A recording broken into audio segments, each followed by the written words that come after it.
오늘 함께 읽을 말씀은 열왕기하 2장 말씀입니다. 열왕기하 2장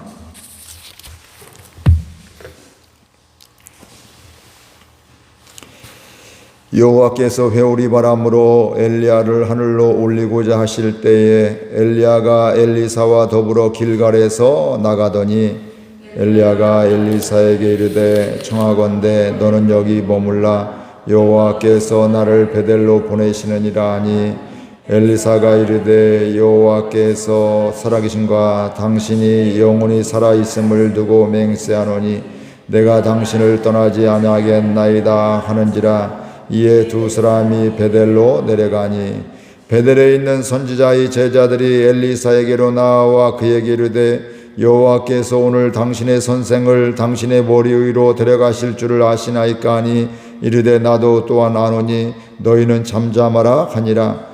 엘리야가 그에게 이르되 엘리사야 청하건대 너는 여기 머물라 여호와께서 나를 여리고로 보내시느니라. 엘리사가 이르되 여호와께서 살아계심과 당신의 영혼이 살아있음을 두고 맹세하노니 내가 당신을 떠나지 아니하겠나이다 하니라. 그들이 여리고에 이르매 여리고에 있는 선지자의 제자들이 엘리사에게 나와 이르되 여호와께서 오늘 당신의 선생을 당신의 머리 위로 데려가실 줄을 아시나이까 하니 엘리사가 이르되 나도 아노니 너희는 잠잠하라.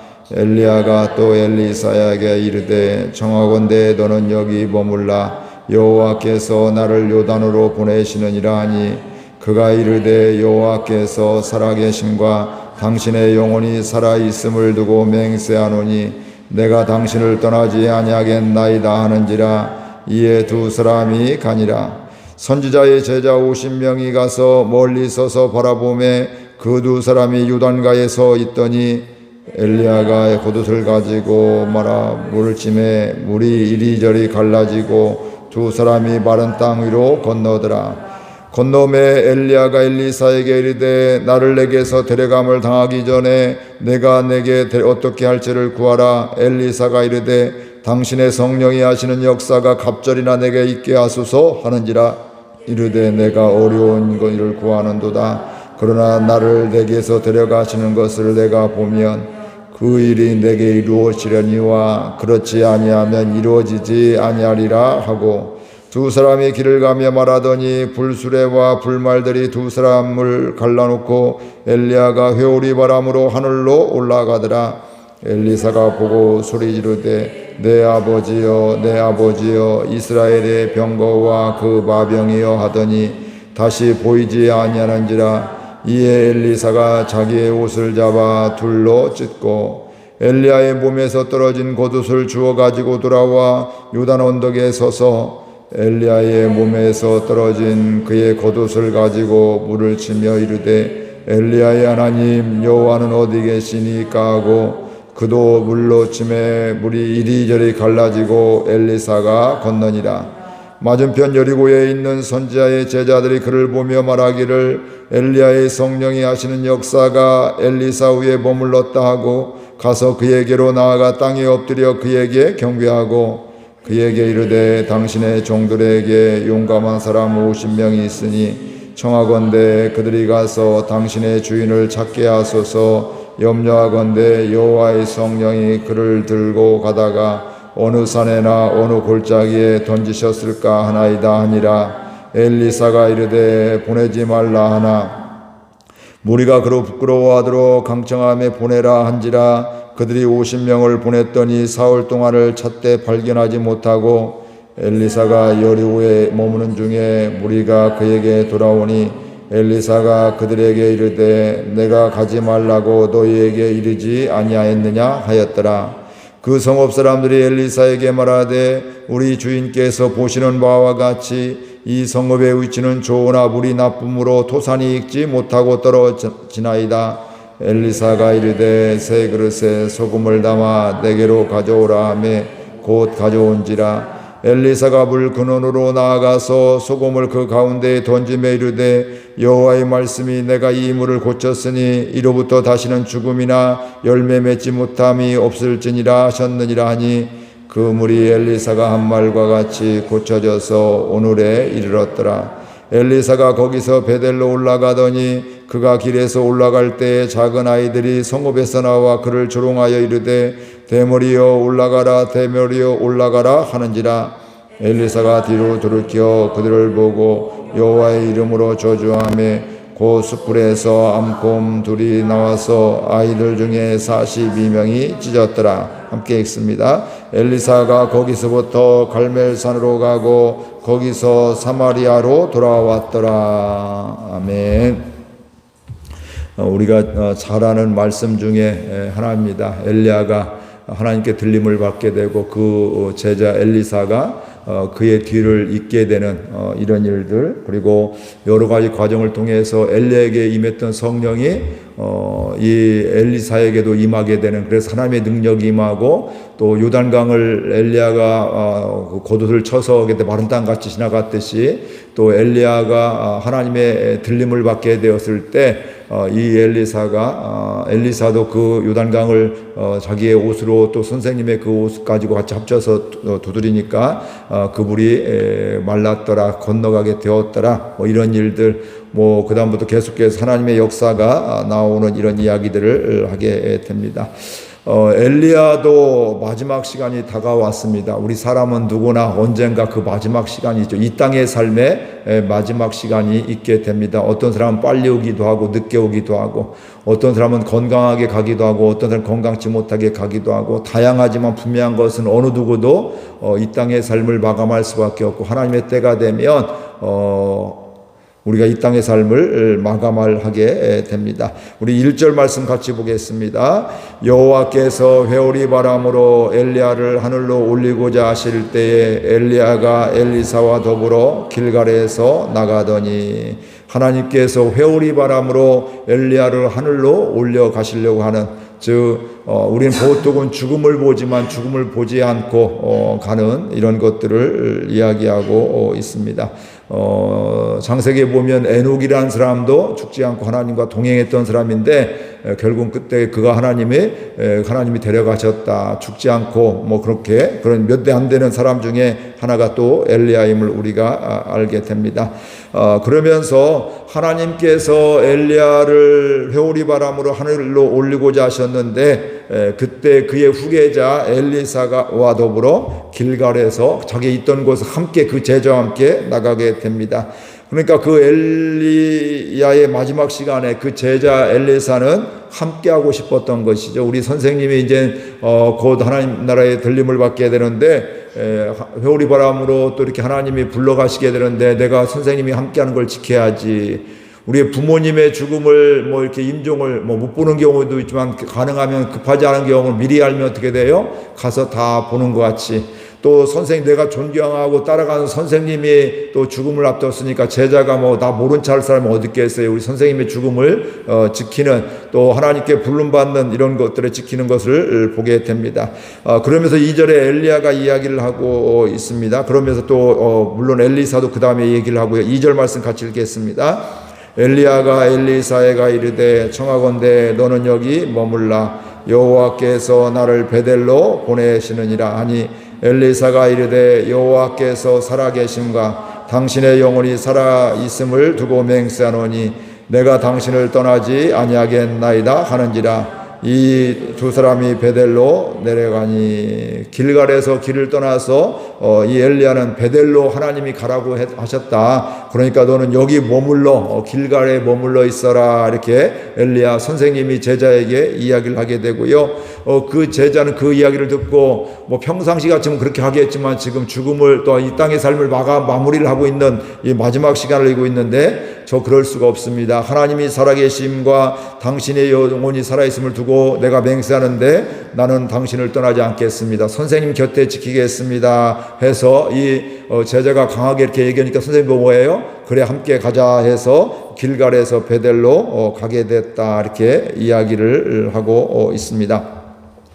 이렇게 할 수 있었던 것은 엘리야도 엘리사도 오늘 말씀해 보니까 다른 데 또 이어서 보면 다른 제자들도 뭐 수없이 많은 여리고의 제자들도 이런 제자들도 엘리야가 들림을 받을 것을 하나님께서 그를 데려가실 것을 분명히 알고 있었습니다. 그러니까 선생님이 그렇게 이야기함에도 불구하고 흔들리지 않고 내가 선생님의 곁을 마지막을 지키겠습니다. 이런 이야기를 계속해서 하는 것을 보게 됩니다.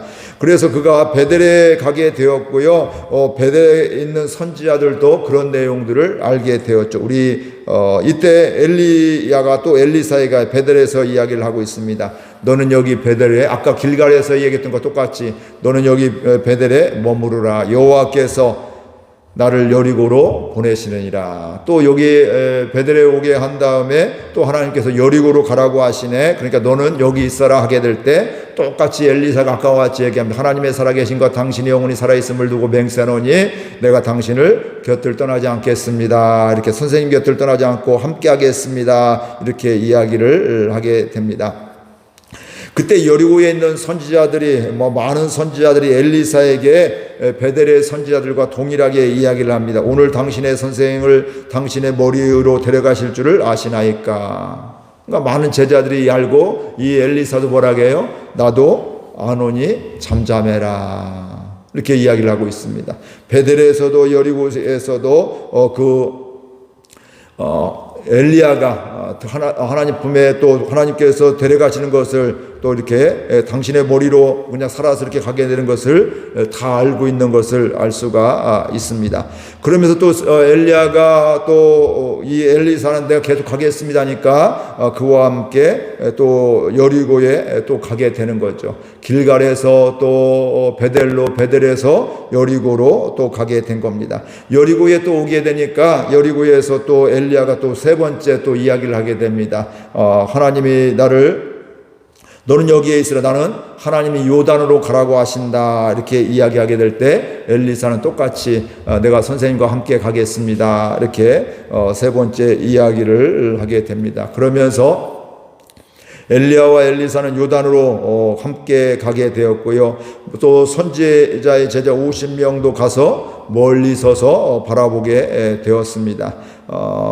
그러니까 엘리야와 엘리사가 요단가에 서 있을 뿐만 아니라 그의 선지자들도 제자들도 엘리야의 제자들도 거기에서 멀리 서서 바라보게 되었다. 이렇게 이야기를 하고 있는데 8절 말씀 보겠습니다. 같이 읽겠습니다. 엘리야가 겉옷을 가지고 말아 물을 치매 물이 이리저리 갈라지고 두 사람이 마른 땅 위로 건너더라. 요단강을 엘리야가 그 겉옷을 가지고 말아서 겉옷을 가지고 치니까 물을 치니까 물이 이리저리 갈라지게 되고 마른 땅이 되어서 두 사람 엘리야와 엘리사가 그곳을 지나게 되었더라. 이렇게 이야기를 하고 있습니다. 그러니까 엘리야에게 바로 이런 하나님의 능력이 마지막 순간에도 임하게 되었습니다. 이것을 본 엘리사는 어떤 마음이 있을까? 야, 저 선생님의 저런 능력이 하나님의 능력인데 저 능력이 나에게도 임하면 좋겠다. 저 능력으로 나도 사명 감당하면 좋겠다. 이미 그의 또 제자가 되었잖아요. 그러니까 그런 생각을 갖고 있는데 그 마음을 알았는지 엘리야가 제자에게 엘리사에게 질문을 하고 또 엘리사는 대답을 합니다. 9절 10절 같이 보겠습니다. 건너매 엘리야가 엘리사에게 이르되 나를 내게서 데려감을 당하기 전에 내가 내게 어떻게 할지를 구하라. 엘리사가 이르되 당신의 성령이 하시는 역사가 갑절이나 내게 있게 하소서 하는지라. 이르되 내가 어려운 일을 구하는도다. 그러나 나를 내게서 데려가시는 것을 보면 그 일이 내게 이루어지려니와 그렇지 아니하면 이루어지지 아니하리라 하고 엘리야와 엘리사가 갈라진 하나님의 능력으로 그 요단강이 갈라진 곳을 건너게 되었고 그리고 엘리야가 엘리사에게 내가 하나님께 가기 전에 내가 내게 어떻게 해주기를 구해라. 너 소원이 뭐냐? 너 어떤 마음을 내가 어떻게 해주면 좋겠냐? 내 인생을 이제 마무리가 하게 되는데 이때 분명히 엘리사가 이야기합니다. 당신의 성령이 하시는 역사가 갑절이나 내게 있게 하소서. 전에 성경은 갑절의 영감을 더해달라고 이렇게 이제 똑같은 얘기죠. 성령의 역사가 당신에게 있었던 선생님에게 있었던 성령의 역사가 나에게 갑절이 임하게 되기를 원합니다. 이렇게 하니까 엘리야가 이거 참 어려운 것을 구하는구나. 근데 우리가 볼 때는 어렵지만 하나님이 하시면 능히 얼마든지 하실 수가 있는 것이죠. 그가 어려운 것을 구하는 거다 하면서 한편으로는 굉장히 흐뭇했을 것 같아요. 그래, 돈도 구하는 것도 아니고 건강을 구한 것도 아니고 사명을 감당하는 선지자인데 선지자의 사명을 감당하기 위해서 그렇게 사명을 감당하는 이런 모습을 보면서 흐뭇하기도 했을 것입니다. 그러면서 그 뒤에 어려운 것 같이 얘기하다가 뭐라고 해요? 네가 오늘 내가 들림을 받는 걸 보게 되면 그 능력이 임할 것이다. 그러나 네가 나와 함께 그것을 내가 올라가는 걸 보지 못하면 너도 그게 안 돼, 이루어지지 않을 것이다. 이렇게 이야기를 하고 있습니다. 그러니까 엘리사는 엘리야의 후계자로서 그 사명을 감당하기 위해서 그런 능력들을 구하게 되는 것이죠. 왜냐하면 엘리야가 아방의 또 이세벨의 미움을 받아서 우상 숭배하는 악한 왕의 또 이세벨의 미움을 받아서 뭐 죽음의 위협도 느끼기도 하고 도망가기도 하고 또 하나님을 잘 믿는 선지자들이 많이 죽임도 당하게 되고 이런 걸 보게 되면서 능력 없이는 이 일을 감당할 수 없음을 알기 때문에 그 능력을 달라고 기도하고 있는 것입니다. 그래서 갑절의 성령의 역사가 있게 해주세요 이렇게 기도하고 있습니다. 엘리야와 또 엘리사가 그러면서 그 이야기를 하고 길을 걸어가고 있게 되는데 불수레와 불말들이 두 사람을 갈라놓고 엘리야가 회오리 바람으로 하늘로 올라갔더라. 이때 누가 봤어요? 엘리사다 보고 또 다른 제자들도 보게 되었다. 이렇게 이야기를 하고 있습니다. 그래서 엘리사는 자기의 옷을 둘로 찢게 되고요. 옷을 잡고서 둘로 찢게 되고 엘리야의 몸에서 떨어진 겉옷을 가지고 돌아오게 되었고요. 그리고 요단 언덕에 서서 엘리야의 몸에서 떨어진 그의 겉옷을 가지고 물을 쳤습니다. 그러면서 물을 치면서 하나님 엘리야의 하나님 여호와는 어디에 계십니까? 이렇게 질문을 하게 되고 물을 줄 때 이리저리 엘리야에게 임했던 그 역사와 같이 엘리사가 그 옷을 가지고 치게 될 때 똑같이 그 물이 요단강이 갈라지게 되는 이런 일이 있게 되었습니다. 지금 뭘까요? 엘리사가 엘리야에게 구한 대로 하나님께서 그 능력을 성령의 능력을 주셨다. 그가 기도한 대로 응답받았다. 이렇게 이야기를 하고 있습니다. 그런데 그 다음에 재미난 얘기가 바로 뭐가 있냐면 그 또 다른 제자들이 뭐 50명 정도가 이렇게 있었잖아요. 그들이 그거 보고 우리 엘리야 하나님 이렇게 들려 올라가게 했는데 어디 하나님 옮겨가시다가 어디 떨어졌을 수 있으니까 이제 우리 시신을 찾으러 가자 뭐 이런 생각들을 그를 찾으러 가자 해서 이야기를 하게 되는데 엘리사는 뭐라고 하냐면 찾으러 갈 것 없다 했는데 그들이 강청을 하게 되니까 그래 한번 가라 이렇게 이제 했는데 결국은 못 찾고 오게 되는 것이죠. 그러니까 우리 사람의 생각으로는 뭐 그런 생각이 당연히 들 수밖에 없는 거죠. 그런 일들이 뭐 있는 일이 아니고 우리는 그런 걸 볼 수가 없는데 그들도 경험을 할 수 없는데 하나님이 그를 그렇게 회오리바람 불러 올라가게 되니까 어디 가서는 어디선가는 떨어지겠지 뭐 이런 생각들을 충분히 가질 수 있게 되는 것입니다. 그러나 엘리사는 하나님이 그를 데려가신 걸 이미 알고 있으면서 우리 생각을 우리 경험을 초월하는 걸 알게 되면서 갈 것 없다 이렇게 이야기를 하게 되는 것을 보게 됩니다. 오늘 말씀을 통해서 우리에게도 사명이 있음을 깨닫기를 주의 이름으로 축복을 드립니다. 사명은 선지자나 뭐 목회자나 이런 사람만 있는 것이 아니라 하나님의 자녀들에게는 누구에게나 그 사명이 있습니다. 가정에서도 사명이 있고 우리의 일터에서도 교회에서도 사명이 있습니다. 그 사명을 잘 감당하기 위해서 엘리야와 같은 기도할 수 있기를 바랍니다. 하나님 저는 연약합니다. 저의 능력으로는 감당할 수가 없습니다. 성령의 권능을 도와여 주옵소서. 엘리야에게 임했던 성령이 나에게도 임하여 주셔서 사도 바울에게 임했던 베드로에게 임했던 성령이 임하여 주셔서 그 성령의 능력으로 살고 또 사명 감당하게 해주세요. 이렇게 기도할 수 있기를 주의 이름으로 축복을 드립니다. 왜냐하면 우리는 내 능력으로 내 건강으로 내 지식으로 사명을 감당할 수가 없습니다. 만약 그걸로 사명을 감당한다면 많이 배운 사람들이 건강한 사람이 또 뭔가 이렇게 있는 사람들이 세상의 가치에 있어 가지만 하나님의 사명은 세상의 가치로 우리가 감당할 수 있는 것이 아니기 때문에 그렇습니다. 그리고 성령의 능력이 임하게 될 때 요단강도 갈라지게 되는 우리의 경험을 초월하는 이런 역사들이 하나님의 역사를 보게 되고요. 하나님의 행하시는 것을 보게 되어 있습니다. 엘리야에게 임했던 성령, 또 엘리사가에게 임했던 성령, 또 초대교회에 임했던 성령, 이런 성령이 오늘 우리에게도 임하는 귀한 은혜가 있기를 바라고요. 우리의 일상의 삶의 자리에서도 성령께서 은혜 주셔서 감동도 주시고 또 때로는 길도 열어주시고 또 때로는 능히 사명도 감당하게 되는 이런 하나님의 능력의 사람들 되길 바라고요. 엘리사와 같이 갑절의 영감을 도하여 주옵소서. 성령의 능력을 덧입어 주옵소서. 이런 기도할 수 있기를 주의 이름으로 축복을 드립니다. 오늘도 하나님의 능력으로 살아가는 한 날이 될 수 있기를 바랍니다. 기도하겠습니다. 하나님 아버지, 은혜와 사랑을 감사드립니다. 오늘도 저희들 이렇게 사랑하여 주셔서 깨워주시고 생명 주시고 또 주의 전으로 날려나와서 함께